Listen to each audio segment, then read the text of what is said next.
The first news is Sindh approves Pakistan's first transgender education policy draft.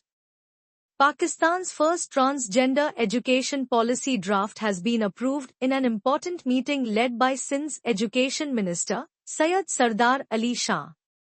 The policy will ensure the inclusion of a transgender category in school and college admission forms and set a quota for transgender candidates during teacher recruitment.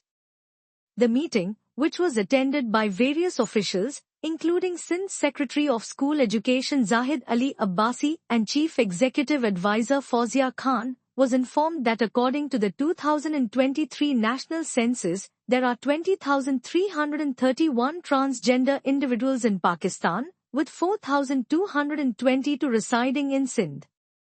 Representatives from the non-governmental organization, Charity Transaction Pakistan, also reported that the actual number could be closer to 250,000, while research by USAID indicated that 42% of transgender people are barely literate, and 40% have no access to education.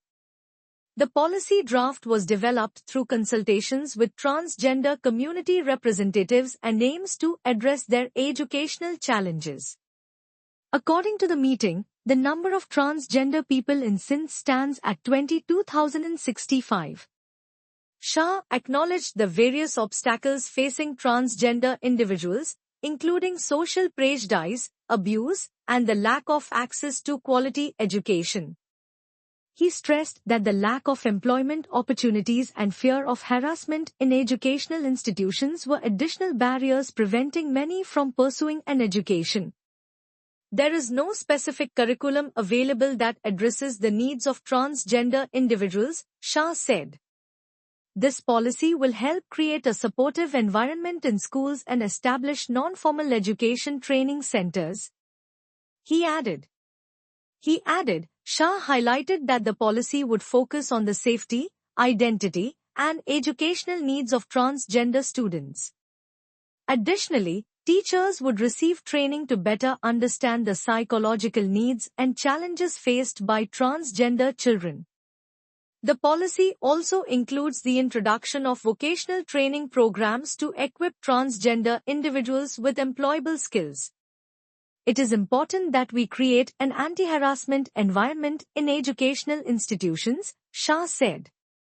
After the approval of the policy, a public awareness campaign will be launched to highlight the rights and equality of transgender individuals.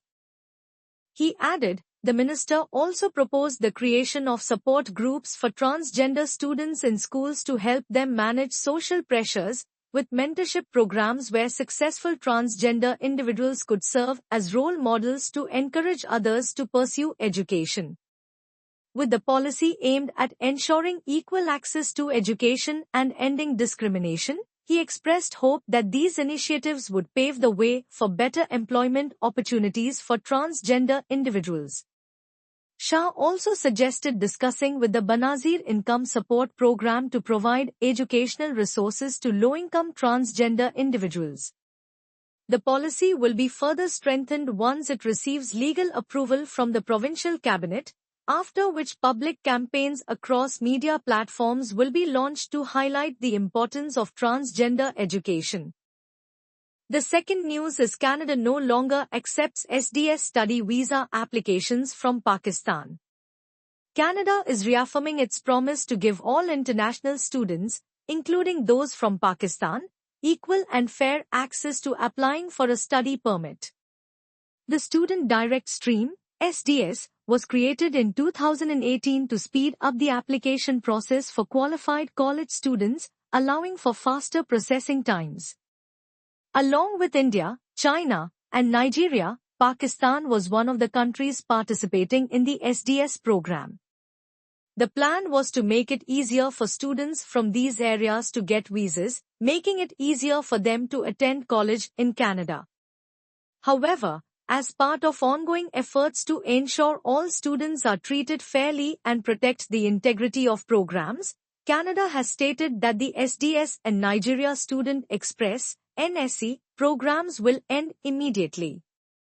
This change affects all countries that are taking part, even Pakistan.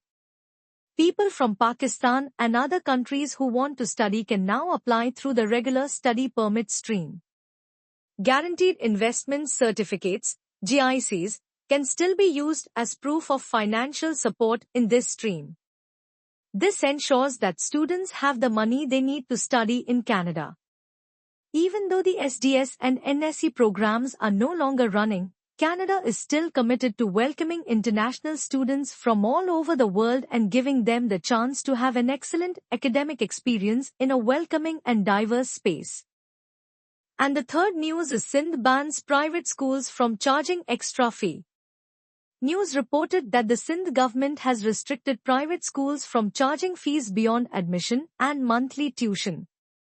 A notification from the Directorate of Private Institutions outlines that private schools are only permitted to collect admission and monthly tuition fees.